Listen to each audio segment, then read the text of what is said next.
Hi, I'm Jupiter, and today we're going to be talking about social justice and the problem it creates. First off, I'm going to explain the problem with the idea of social justice and then how it's implemented in the real world. The meaning of social justice is the view that everyone deserves equal economic, political, and social rights and opportunities. Sounds good, right? Most people want equality.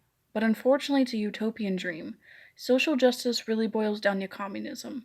Everyone is the same, whether for good or bad.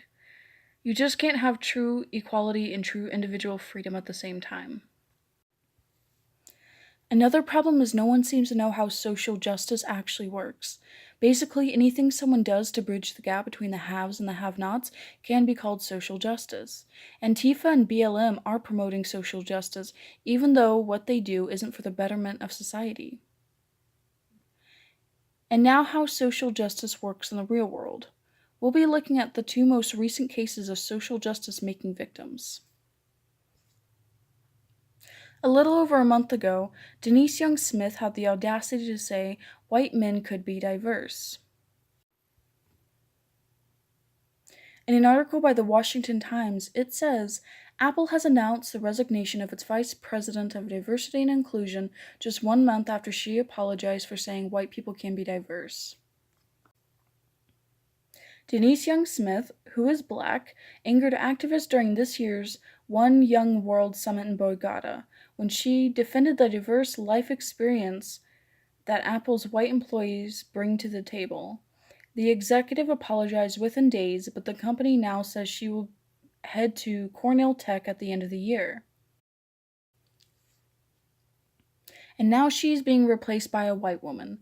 The left doesn't care about diversity of thought. They want a collective. And if someone steps out of line, they are the enemy. Lindsay Shepherd went public when a recording of her in a meeting between her and her supervising professors of Wilfrid Laurier University went viral. In an article by the Toronto Sun, it says, in the volatile, tender pile of progressive gender and social justice politics that defines university culture these days, Lindsay Shepherd has become a pain in the ass to those hell-bent on making the world at any cost a better and more tolerant place. Shepherd's story has now been broadly told. A teaching assistant at Wilfrid Laurier University, who had the unmitigated and insensitive gall to play a short TVO clip to her class of Professor Jordan Peterson debating gender-neutral pronouns, which they are studying without demonetizing Peterson, to her first-year class.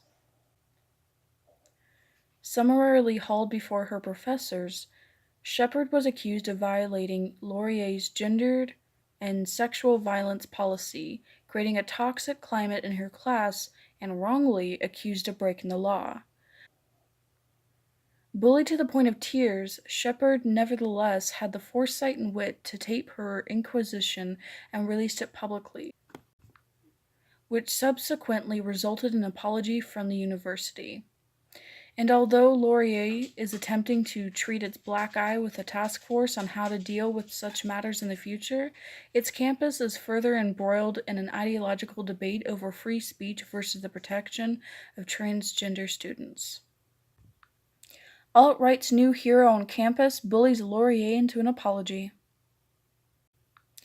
This is what the left has to say? It seems like they don't care about making sense anymore. The article goes on to say, it's a sad day when the president and a professor of a university are forced to throw themselves at the feet of those who have made other students feel unsafe in a classroom.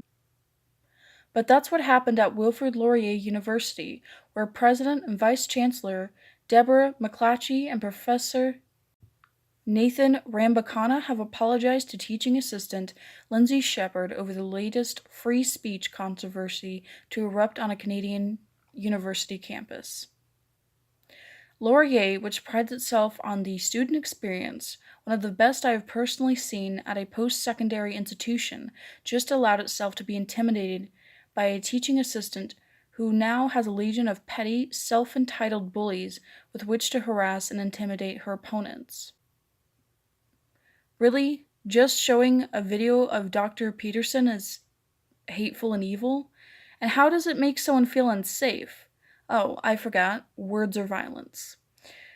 She even said she didn't agree with him, she was just showing both sides. That's what you should be getting in school, not a safe space. These are just the most recent victims of social justice. There are many more to come, but I think more and more people are waking up to what's going on. I'm not sure how long the left can keep this up. Well, I'm done with this for today. Let me know what you think.